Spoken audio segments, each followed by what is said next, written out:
जय श्री राधे, जय श्री कृष्णा प्यारे दर्शकों, आप सभी का स्वागत है अपने YouTube परिवार पर। तो आज मैं आप सभी को बताने वाला हूँ, जो महिलाएं हैं, जो पुरुष हैं, जो एकादशी का व्रत रखते हैं, जो एकादशी के दिन उपवास रखते हैं, उनको चावल क्यों नहीं खाना चाहिए। आप सभी दर्शकों के मन में यह प्रश्न तो कभी ना कभी आया होगा कि चावल आखिर क्यों निषेध है एकादशी के व्रत के दिन।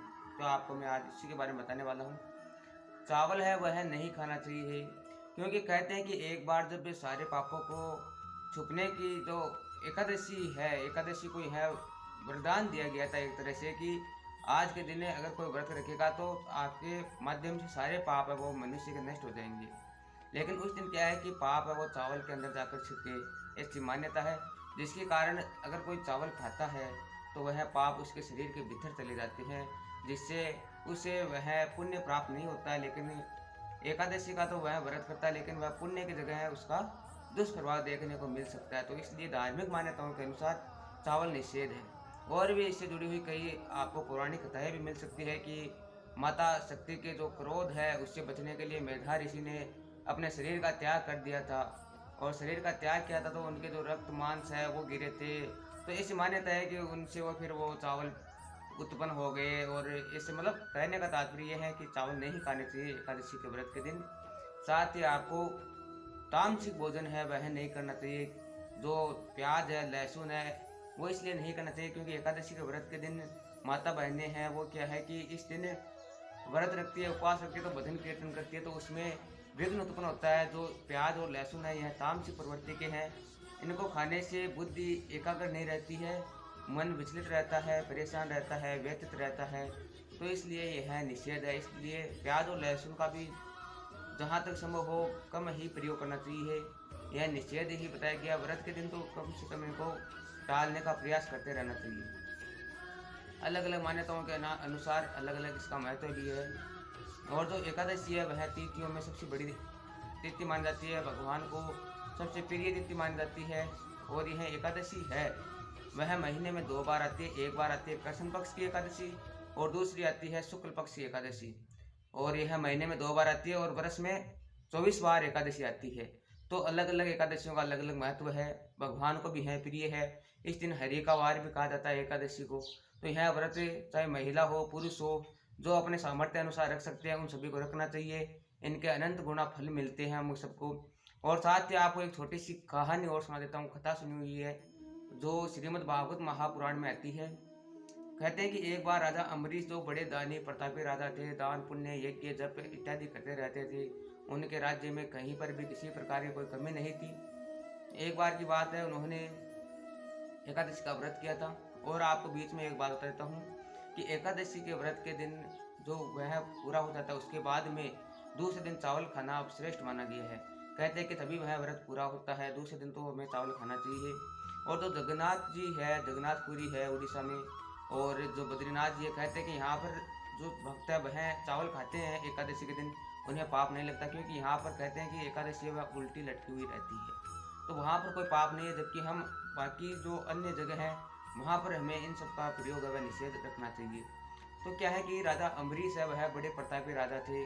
वो हैं वहाँ पर अपने धर्म के साथ साथ राज्य चलाते थे। वहाँ पर अनेक धार्मिक कार्य का आयोजन करते थे और साथ में खुद ही धार्मिक थे, तो व्रत उपवास भी करते थे, जप यज्ञ भी करते थे। तो एक बार की बात है, उन्होंने व्रत रखा था एकादशी का, और दूसरे दिन ब्राह्मणों को भोजन करवाने के लिए वहाँ पर आमंत्रित किया गया।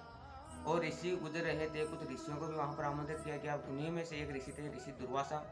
ऋषि दुर्वासा वहाँ पर उनके समक्ष आए और उन्होंने प्रार्थना की कि प्रभु भगवान, हे ऋषिवर, आप हमारे यहाँ पर भोजन कीजिए। तो उन्होंने हाँ हाँ कर दी। और वहाँ पर फिर अपने नियमानुसार वो हैं ऋषि है, पास में एक सरोवर होता है वहाँ पर स्नान करने के लिए चले जाते हैं। और फिर पुनः है वहाँ पर आते हैं, तब तक उनको देरी हो जाती है। तो राजा अम्बरीश सोचते हैं कि अब तिथि है वह शेष होने वाली है, अर्थात कुछ ही समय पश्चात जो द्वादशी है वह पूरी हो जाएगी और त्रयोदशी है वह एकादशी तिथि लग जाएगी। तो उन्होंने यह बात ध्यान में रखते हुए जल का है वह चरणामृत भगवान श्री हरि का ले लिया और वह व्रत पूरा कर लिया। तो ऋषि दुर्वासा वहाँ पर आए तो उन्होंने सोचा कि मेरे को आमंत्रित किया और मेरे को बिना जिमाए हुए, बिना ही भोजन प्राप्त कराए हुए, प्रसाद दिए हुए राजा ने मेरा उल्लंघन किया है, मेरा अपमान किया है, तो ऐसा सोचकर ऋषि दुर्वासा क्रोधित हो जाते हैं और अपनी जटाओं से एक राक्षसी को पैदा करते हैं। और जैसे राक्षसी उत्पन्न होती है तो वह उन्हें मारने के लिए दौड़ती है राजा अम्बरीश को, लेकिन राजा अम्बरीश हमें भगवान के भक्त है और भगवान कहते हैं कि अहम भक्त पराधीनो, तो भगवान भक्तों के अधीन है। तो इस प्रकार वह जाती है, तो भगवान श्री हरि का सुदर्शन चक्र उनकी रक्षा करा होता है और वह उस राक्षसी का वध कर देता है। और फिर वह सुदर्शन चक्र वह ऋषि दुर्वासा के पीछे पड़ जाता है। तो वह ऋषि दुर्वासा है वह चारों ओर चले जाते हैं, ब्रह्मांड का कोना कोना छान मारते हैं, लेकिन उनकी वहां से रक्षा करने वाला कोई नहीं होता है। वह ब्रह्मा जी के पास भी जाते हैं, शंकर भगवान के पास जाते हैं। सारे देवी देवता यही कहते हैं कि अगर आपने हमारा अपमान किया होता तो शायद हम आपको माफ कर देते, हम तो खुद ऋषियों की कृपा से ही है जो कुछ है। तो इस प्रकार वो वहां पर ऐसी बातें करते हैं। तभी वह फिर श्रीमन नारायण के पास जाते हैं और कहते हैं कि प्रभु इस प्रकार घटना घटित हुई है। तो भगवान कहते हैं कि आप स्वयं अम्बरीश के पास जाइए और उन्हीं से क्षमा याचना कीजिए, वही सुदर्शन चक्र से आपको बचा सकते हैं, मैं आपको इसमें कोई भी हस्तक्षेप नहीं कर सकता। तो वह फिर अम्बरीश जी के पास जाते हैं। राजा अम्बरीश जी है वो कहते हैं प्रभु आप मुझे शर्मिंदा नहीं कीजिए, क्योंकि जो पहले के राजा होते थे वह ऋषि मुनियों का सम्मान करते थे, मान सम्मान करते थे, उनके चरणों की सेवा करते थे। तो राजा अम्बरीश है वह दया का भाव रखते हुए और अपने मन को निर्मल रखते हुए भगवान श्री हरि से भी प्रार्थना करते हैं और सुदर्शन चक्र से भी प्रार्थना करते हैं कि आप इन्हें माफ कर दीजिए। तो वह चक्कर है वह रुक जाता है और माफ कर देता है। तो इस प्रकार है वह अलग अलग महत्व है एकादशी के दिन, और वह पहले के राजा महाराजा भी करते थे।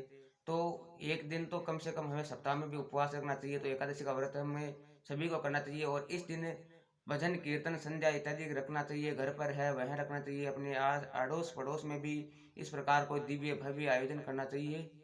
तो इस प्रकार यह एकादशी का व्रत किया जाता है।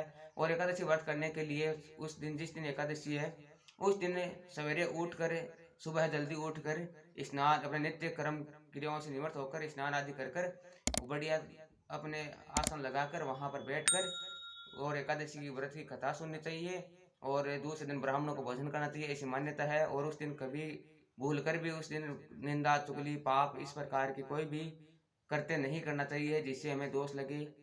तो इन सब चीज़ों का ध्यान रखना चाहिए। जय श्री कृष्णा, जय श्री राधे। मिलते हैं एक नेक्स्ट वीडियो में। जय हिंद, वंदे मातरम।